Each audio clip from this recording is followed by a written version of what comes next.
নমস্কার বন্ধুরা, village food with Sanchita চ্যানেলে আপনাদের জানাই স্বাগতম। আজকে আমরা তৈরি করব টমেটোর চাটনি।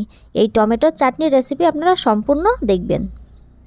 অনুষ্ঠান বাড়ির স্টাইলে এই চাটনি বানানো হয়েছে। আমি পাকা টমেটো নিয়েছি 500 গ্রাম। এগুলো বোটা ছাড়িয়ে ধুয়ে ছোট টুকরায় কেটে নিয়েছি। আর এই টমেটোর চাটনি ছোট থেকে বড় সবাই পছন্দ করে।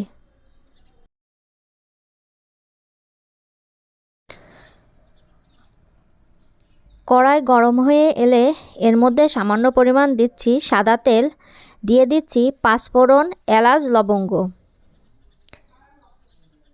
এবার এর মধ্যে দিয়ে দিচ্ছি লাল শুকনো মরিচ।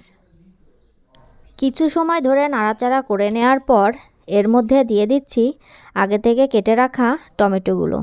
আমি চুলার আঁচ বেশি রেখে 2-3 মিনিট ধরে নাড়াচাড়া করে নেব।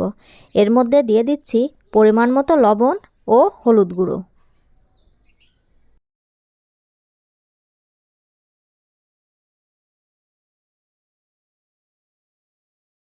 7-8 মিনিট ধরে টমেটোগুলো আমি নেড়েচেড়ে নিচ্ছি।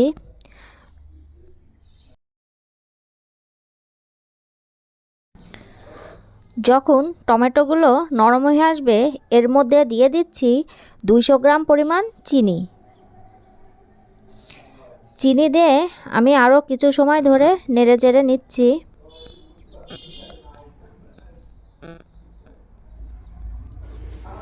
এবার এর মধ্যে দিয়ে দিচ্ছি ধুয়ে রাখা কিশমিশ ও খেজুর।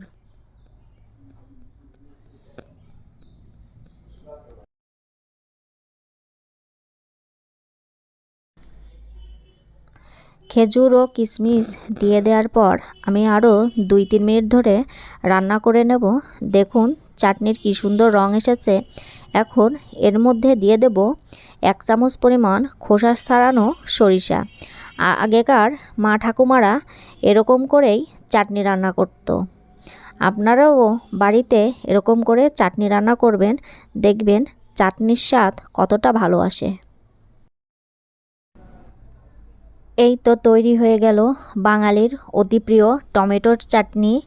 এটি লুচি, পরোটা, ভাতের সাথে কিংবা যে কোনো ভাজা পোড়ার সাথে খেতে পারেন, ভীষণ ভালো লাগবে। আমার এই রেসিপিটি আপনাদের ভালো লাগলে অবশ্যই আপনারা আমার চ্যানেলটিকে সাবস্ক্রাইব করবেন, লাইক, কমেন্ট, শেয়ার করবেন। সবাইকে ধন্যবাদ এতক্ষণ ধরে আমার ভিডিওটি দেখার জন্য।